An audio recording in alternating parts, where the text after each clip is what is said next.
रेखा गणेशन, जो कि रेखा के नाम से प्रख्यात हैं, भारतीय फिल्मों की मशहूर अदाकारा हैं जो कि मुख्यतः हिंदी फिल्मों में दिखाई देती हैं।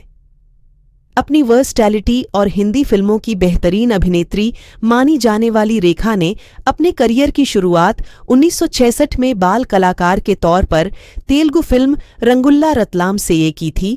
मुख्य अभिनेत्री के तौर पर उनका डेब्यू 4 साल बाद फिल्म सावन भादो से हुआ था।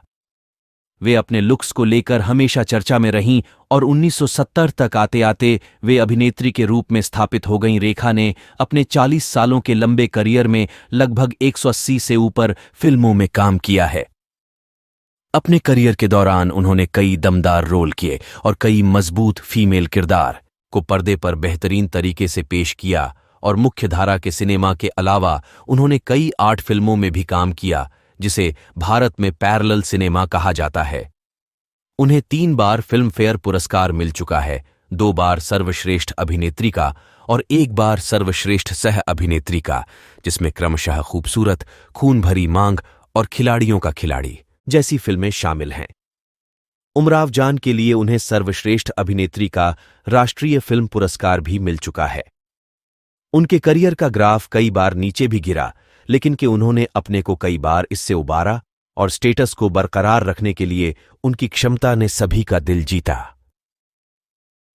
2010 में उन्हें भारत सरकार की ओर से पद्मश्री सम्मान से भी नवाजा गया। रेखा का जन्म चेन्नई में तमिल अभिनेता जेमिनी गणेशन और तेलुगु अभिनेत्री पुष्पावली के यहां हुआ था।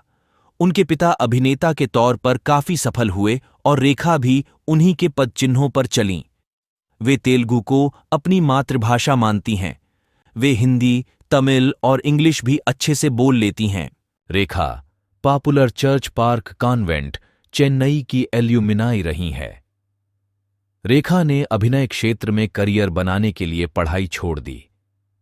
उनकी इस लाइन में आने की कोई व्यक्तिगत इच्छा नहीं थी, लेकिन परिवार में आर्थिक समस्या होने की वजह से उन्होंने यह कदम उठाया। 1990 में दिल्ली के कारोबारी मुकेश अग्रवाल से शादी कर ली।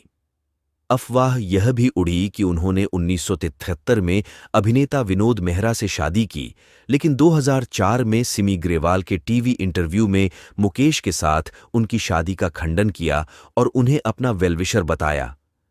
वे अब भी मुंबई के बांद्रा इलाके में रहती हैं। वे बाल कलाकार के तौर पर तेलुगु फिल्म रंगुल्ला रतलाम में दिखाई दी, जिसमें उनका नाम बेबी भानुरेखा बताया गया।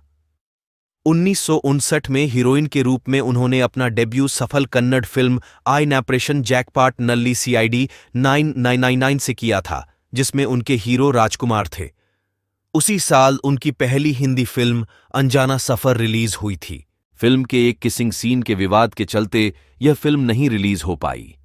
बाद में इस फिल्म को 2 शिकारी के नाम से रिलीज किया गया। उनका अभिनय में कोई इंटरेस्ट नहीं था, लेकिन आर्थिक तंगी होने की वजह से उन्होंने यह किया। यह उनके जीवन का कठिन समय था। 1970 में उनकी 2 फिल्में रिलीज हुईं, तेलुगु फिल्म अम्मा कोसम और हिंदी फिल्म सावन भादो, जो कि उनकी बॉलीवुड में अभिनेत्री के तौर पर डेब्यू फिल्म मानी जाती है। सावन भादो हिट रही और रेखा रातों रात स्टार बन गईं। बाद में उन्हें कई फिल्मों में रोल मिलने लगे, लेकिन वे एक ग्लैमर गर्ल से ज्यादा कुछ नहीं थे। उस समय उन्होंने रामपुर का लक्ष्मण, कहानी किस्मत की, प्राण जाए पर वचन न जाए जैसी फिल्मों में काम किया। इन सब ने अच्छा कारोबार किया। उनकी पहली फिल्म जिसमें उनकी परफॉर्मेंस को सराहा गया वह थी अमिताभ बच्चन के साथ 2 अनजाने, जिसमें उन्होंने अमिताभ की लालची बीवी का किरदार निभाया था। इस फिल्म को दर्शकों और आलोचकों की तरफ से ठीक ठाक रिस्पांस मिला। फिल्म घर उनके करियर का टर्निंग पॉइंट रही।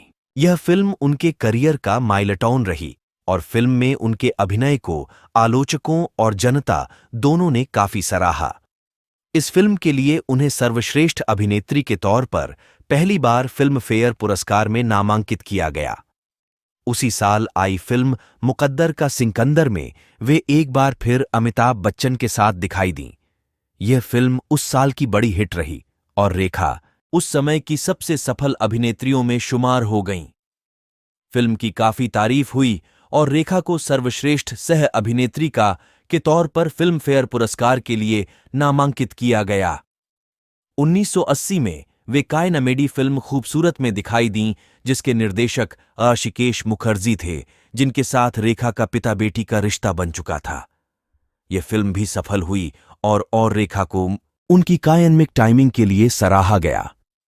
इसे फिल्म फेयर का सर्वश्रेष्ठ फिल्म का पुरस्कार तो मिला ही, साथ ही साथ रेखा को पहली बार सर्वश्रेष्ठ अभिनेत्री का पुरस्कार मिला।